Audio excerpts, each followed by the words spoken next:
I sat there in a cell with my hands bound in steel, looking at the warlock who had fallen first. "Where is Aldrich?" He slipped out. I saw him covering his armor in mud as I was taken. 2 knights and 3 of us. I reckon he disappeared by the time they got back. A skeletal guard walked in and dropped a large potato in front of us. "I'll play you in rock, paper, scissors for it." Ha! I'll be a bearded gnome before I turn down a game. We didn't really care about the potato, which sat there collecting dust as we moved from 2 out of 3 to 6 out of 11 and eventually 45 out of 89. I think we were both happy for any excuse for levity.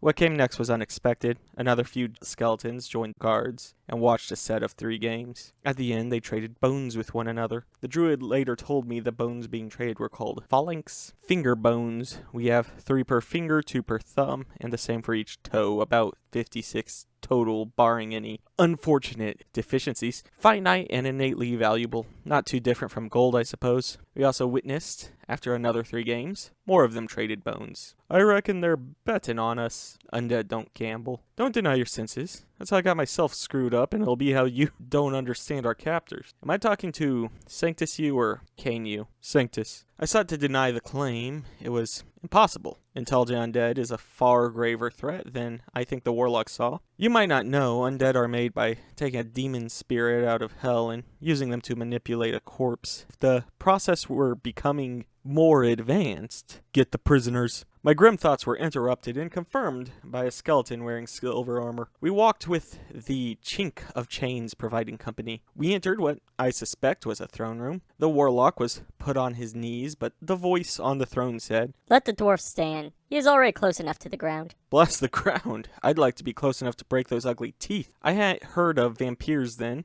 I didn't like the teeth. Felt like a rabbit with a wolf standing over me. "Read the charges." Charges? What kind of... Silence! I would have kept going, but I guarantee that word was laced with spellcraft. Under the rules put forth by the War-Shaped Convention 1,000 years ago, the 2 are charged with war crimes. The human with 2 counts of striking fleeing soldiers, and the dwarf with 4, punishable by death or a sentence deemed appropriate to the harmed party. I don't believe demons recognized war crimes, and I didn't believe it then. And while many dwarves would consider this a mock trial and spit till the end, the pretense of a trial at least offered me an opportunity. My lady, with respect, I was unaware of the intelligent nature of your people. I see now I have made a grave mistake. You seek to save your skin by arguing your fleeing enemies. We're not seeking to survive. I was struck quite harshly with a bolt of necrotic energy. I'm relatively familiar with magic, but I haven't uncovered the nature of that particular spell, and I hope I don't encounter it again. My lady, I suffer from a curse that forces me to lose control in combat. I've sought only monsters as a way to manage it. I never would have brought harm had I been aware of my senses. The plea from the warlock was several times more sincere than my own. I think the vampire could tell. Take them to my husband.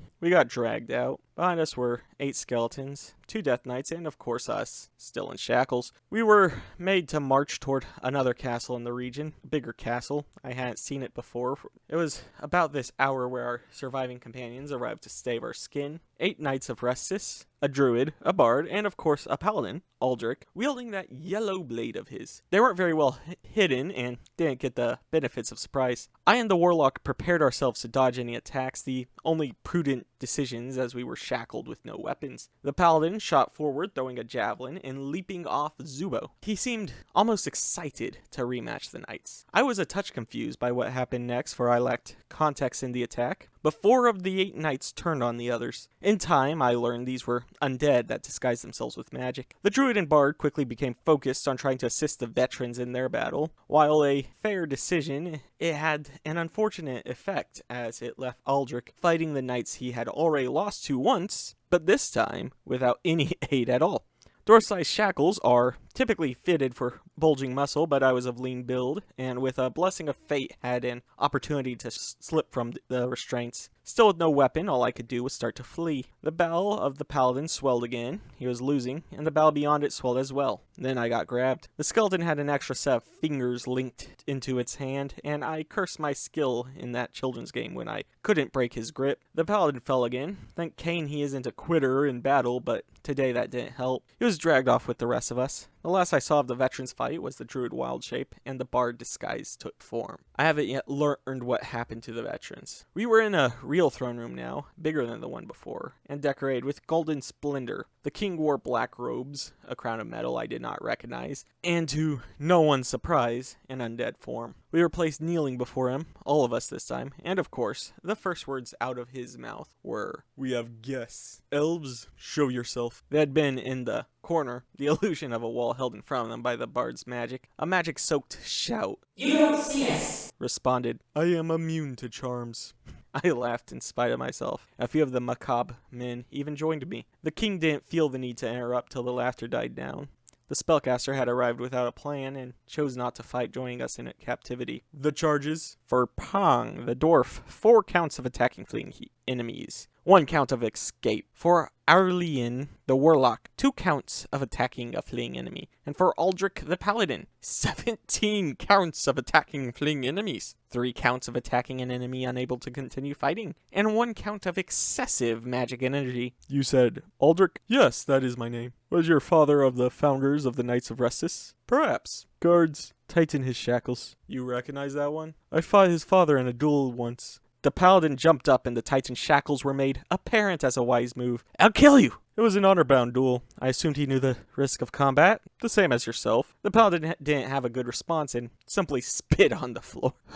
Alright, enough of this. What about the elves? No charges, sir, but we suspect they struck some of the bordermen. Alright, and were they aware of New Romea? They deny knowledge of it until after their capture, my lord. I sentence the party to an apology. I shared looks with my companions. Confused, befuddled, disoriented, and surprised are all adequate words. As one interested in survival, I was very quick to say, I am deeply sorry, my lord. I have brought great shame to Clan Horton, and I'll be working many years to repair the dishonor. The others followed suit. Baldric, of course. Yes, I am, very sorry. A bag was shoved over our heads, and we were dragged somewhere new. As suddenly as it was placed, it was ripped off. A banquet table, with food and wine, was in front of us. I'm sure it will not shock you to know that we all immediately investigated the food for signs of poison, contamination, and more. No clues to it. Let us eat, then I'll send you out of our land. You don't have crops here, and your people don't need food. Where did you get this? We have servants across the realm. When they came back to report, I have them bring food, which we keep fresh by magical means. I take it that such servants are why the ambush failed? Yes. Why aren't you killing us? Strangers are a common issue in the region. You don't trust undead, I imagine.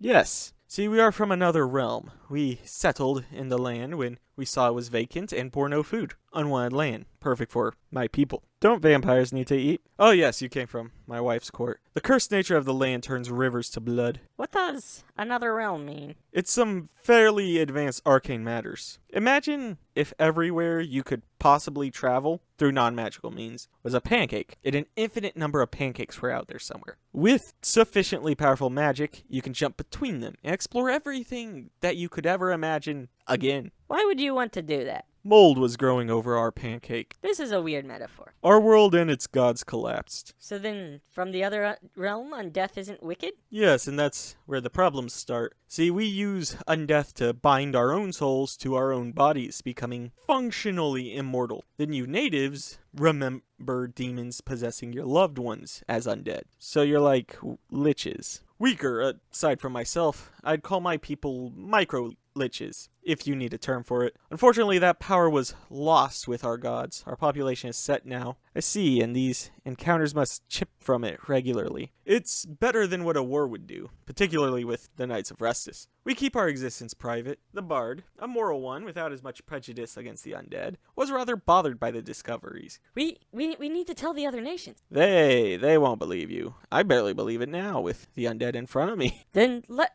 us put it in front of them. Lord, please allow one of your agents to travel with us. Living proof of your nature. The king looked tired. I imagine the encounters were weighing on him for some time. I think a single fact convinced him. The human kingdoms were ruled by men that hadn't seen the last undead wars. I remembered them. But even among dwarves, the new guard of Clan Horton doesn't. Out of character, picture 9/11. There are first responders now that weren't alive for it. Take Tyrus Reich, the Flame Knight. The knight took off his helmet, revealing his unsurprising skull. The paladin tensed. He didn't speak. Before we eat, would you like to say a blessing? Very well. He closed his eyes. Pray Sanctus. Okay, let's eat. I expected the words to be in Celestial, as I'd seen clerics pray in the past, but I felt the magic of a true blessing pass over the table and worried not about the specifics. Before we departed, the Lich King told us one more matter. For assisting with your diplomacy, I'd advise you to stop at the keep of Lord Alcohol. He can provide you with some precious wine. And we did. Alcohol was another sort of lich. I presume he needed the flesh to